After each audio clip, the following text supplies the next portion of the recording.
Gotita de esperanza en medio de las tormentas. Reflexión diaria de Monseñor Marco Antonio Merchán Ladino, obispo de la diócesis de Vélez, para alimentar nuestro espíritu y animar nuestra confianza en Dios nuestro Señor.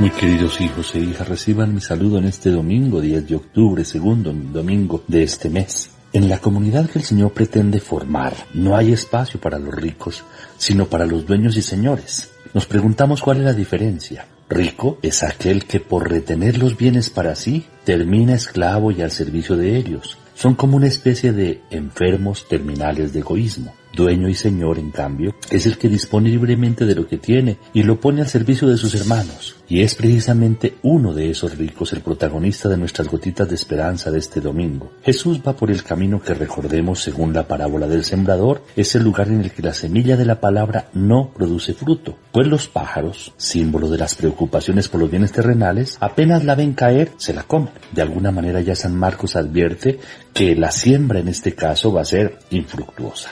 El personaje que se acerca a Jesús es anónimo. El texto dice, uno corrió a su encuentro. El hecho de correr es algo que también llama la atención, dado que en el mundo oriental todo se tomaba con calma. Correr era algo deshonroso y se reservaba a aquellos que estaban locos o endemoniados. Ya esto también permite entrever cómo este personaje estaba poseído, prisionero de sus bienes, que ejercían sobre él un control tal que no le permitía ponerse al servicio de Dios y de los hermanos. Es una bonita manera de describir lo que hace la pasión por los bienes en todos nosotros cuando nos dejamos poseer por ellos. El desconocido se pone de rodillas ante el Señor y le pregunta, Maestro bueno, ¿qué he de hacer para tener en herencia la vida eterna? Mas Jesús le hace entender que el único bueno es el Padre Celestial, título que él humildemente no se quiere atribuir. Y además le dice que para alcanzar la vida eterna era necesario antes trabajar y comprometerse por transformar la vida. De aquí, la vida terrena, que a veces es tan poco fraterna. Y le recuerda además los mandamientos, saltándose los 3 primeros que se refieren a Dios y centrándose en cambio en los deberes referidos a los hermanos. Incluso los nombra: no mates, no cometas adulterio, no robes, no levantes falso testimonio, no seas injusto, honra a tu padre y a tu madre. Notemos algo, y es que inserta uno que no era un mandamiento, sino un precepto tomado del capítulo 24, versículo 14 del Deuteronomio, que pide no ser injusto, no explotar al pobre, ni retenerle su salario. ¿Precisamente por qué? Pues porque es pobre y necesita de eso para vivir. Una vez más nos recuerda el compromiso con los pobres, evitando todo aquello que pueda poner en riesgo su dignidad. La injusticia, la corrupción, los abusos de poder, etc. El desconocido ante esto responde muy satisfecho por el orgullo de creer que todo esto lo estaba ya haciendo desde su juventud. Jesús entonces fijó en él su mirada, que significa entró en lo más íntimo de su alma y lo abrazó con su misericordia. Y con la ternura más grande le dice, una cosa te falta, que en el fondo significa, te falta lo más importante, te falta en definitiva todo lo indispensable para transformar la realidad que vivimos, tan llena de egoísmo, de maldad, de violencia, de pecado, de falta de solidaridad. Ese algo que le faltaba lo resume el Señor en 3 verbos formulados en imperativo: ir, vender y dar. Anda, vende y da. Ponte en camino, deja de ser esclavo de tus bienes y aprende a solidarizarte con los demás, aprende a compartirlos. Solo así se alcanza un tesoro en el cielo, un tesoro que no se pudre, mientras que los tesoros de la tierra no solo se pudren, sino que producen problemas, engendran violencias y causan la muerte tanto del alma como del cuerpo. El Señor agrega luego, ven y sígueme, es decir, ven detrás de mí, sigue mis pasos, asume mi proyecto de amor para la humanidad.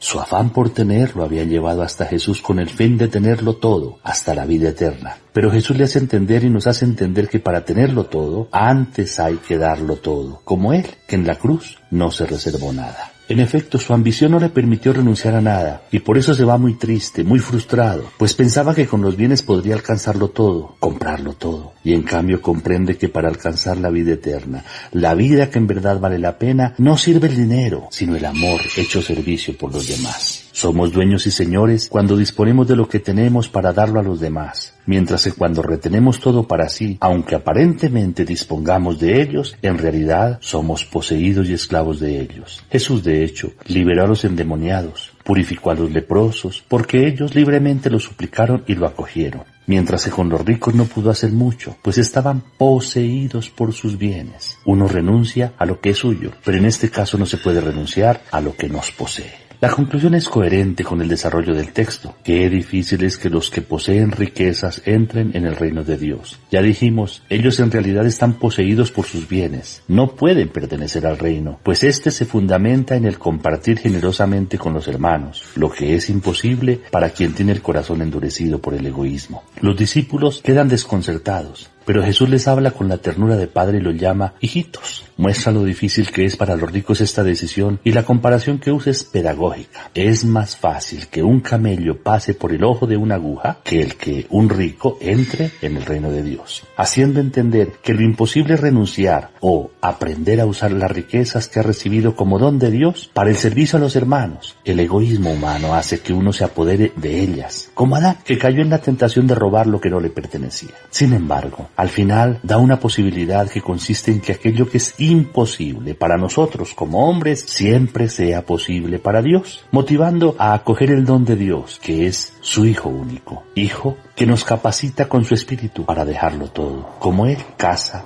hermanos, madre, padre, hijos o hacienda, con la certeza de a cambio recibir el 100 en esta vida y después la vida eterna. Recibamos la bendición del Señor esté con ustedes. La bendición de Dios Todopoderoso, Padre, Hijo y Espíritu Santo, descienda sobre ustedes y los acompañe siempre. Amén. Un feliz domingo para todos.